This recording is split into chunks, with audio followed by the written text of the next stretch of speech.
বাংলাদেশ থাকবে না, থাকবে না বাংলাদেশ। ভারত ছাড়া হ্যালো ভাইয়েরা আমার এবং সেই ভাইদের বোনেরা, আশা করি সকলেই ভালো আছেন। আজকের ভিডিওতে ভারতের কিছু হকার টিভি চ্যানেল এবং সাংবাদিক, এক কথায় যাদেরকে মলম বিক্রেতাও বলা হয়, তাদের মলম তাদের পিছনেই লাগাবো।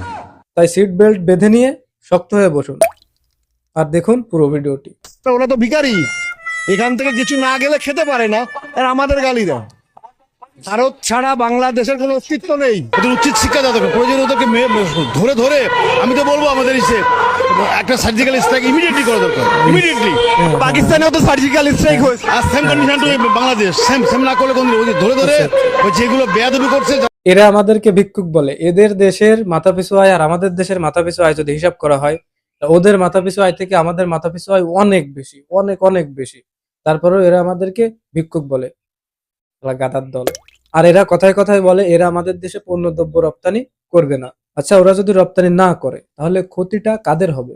ভারত প্রতি বছর গড়ে বাংলাদেশে 13 বিলিয়ন ডলারের পণ্য রপ্তানি করে।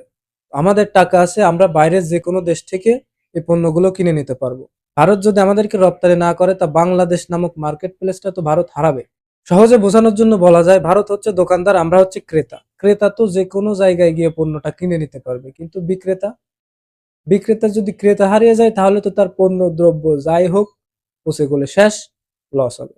তাহলে সে যদি আমাদের কাছে রপ্তানি না করে, লস তো ভারতেরই। রংপুরে যখন হিন্দুরা বিদ্রোহ শুরু করেছে, কেন স্লোগান উঠবে না? আমার পরে সমস্বরে বলুন, আচ্ছা। তোমার নাম আমার নাম, সিলেট, রংপুর, চট্টগ্রাম। তোমার নাম আমার নাম, সিলেট, রংপুর, চট্টগ্রাম। হ্যাঁ, ওর বাপের এরিয়া তো। আলারে কৃমির ওষুধ খাওয়ানো উচিত। কৃমিতে ওর পেটটা আসলে ভরে গেছে, তাই যখন পিছনে এসে খোসায় তখন এরম তেড়িং বেড়িং লাফালাফি করে।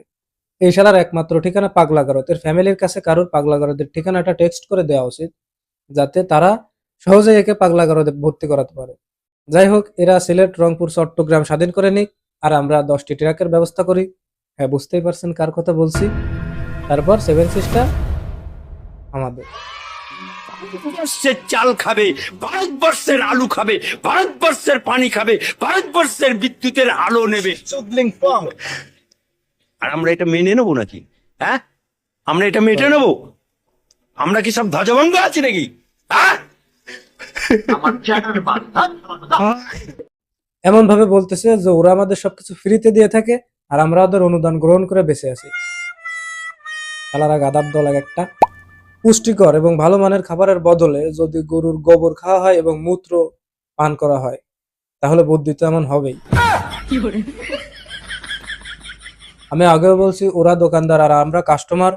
আর কাস্টমারকে কিন্তু লক্ষ্মী বলা হয়, দোকানদারকে পেশা, পেশার আবার বড় গলা। আজকে সনাতনী সনাতনী হিন্দু হিন্দু করছে।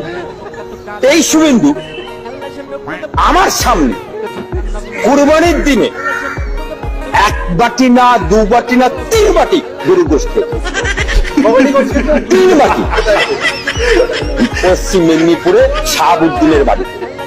সব বলে দিল, মানে সব ফাঁস করে দিল। 3 বাটি গরুর মাংসের তরকারি, তার নামে সুরেন্দ্র অধিকারী। এর উপর নির্ভরশীল এই বাংলাদেশ। উগ্র মৌলবাদীরা দেখতে পাচ্ছেন, আলু পেতে ভারতই ভরসা। আপনারা আলুটাও ঠিক করে চাষ করতে পারেন না।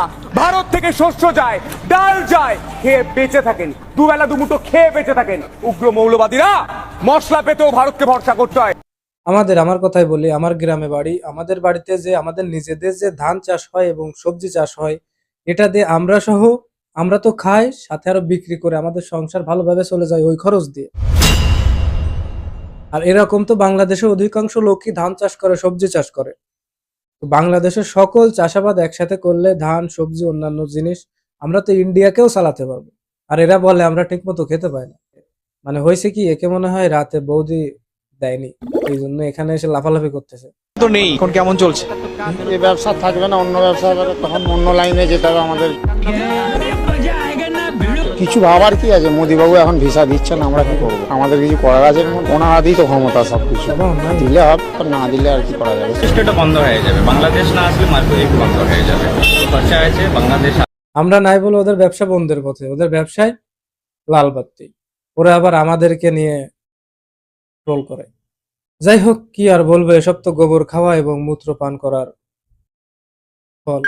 আর এদিকে শহর কলকাতার ছবিটা একটু দেখাই। ফাঁকা করছে রাস্তা, ফাঁকা হোটেল, রেস্টুরেন্ট, বাংলাদেশে অশান্তির আঁচ যেন এসে পড়েছে কলকাতার মার্কেট স্ট্রিটে। টানা অশান্তির ফলে বাংলাদেশ থেকে আর কলকাতায় আসতে পারছেন না পর্যটকরা, ফলে মার খাচ্ছে মার্কেট। সত্যটাকে তো মানতেই হবে। এখনো সময় আছে দাদারা, সত্যটাকে মেনে নাও, না হলে তোমাদের কপালে ভোগ আছে, কেউ ঠেকাতে পারবে না। যাই হোক, আমি আর কি বলবো, আমরা নাই বলে দাদাদের একাংশের লাল বাতি তো জ্বলেই গেছে। তো এখনো যদি তারা সাবধান না হয়, তাদের কপালে ভোগ আছে। তারাও বুঝতেছে, আমরাও বুঝতেছি।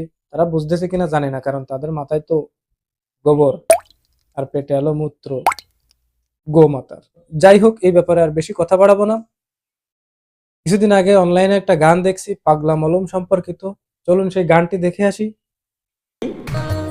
মলম নেবেন দাদা মলম নেবেন, উপরওয়ালা সুলকানি সরাই দেবেন। মলম নেবেন দাদা মলম নেবেন, তার বদলে আমায় কিছু টাকা দেবেন। মলম নেবেন দাদা মলম নেবেন, উপরওয়ালা যদি ভিডিওটা ভালো লাগে অবশ্যই চ্যানেলটা সাবস্ক্রাইব করবেন, আর ফেসবুক থেকে দেখলে একটা ফলো দিয়ে দিবেন। আর হ্যাঁ, যাওয়ার আগে একটা লাইক দিয়ে যাবেন। Enjoy the song. সুলকানি সরাই দেবেন। মলম নেবেন দাদা মলম নেবেন।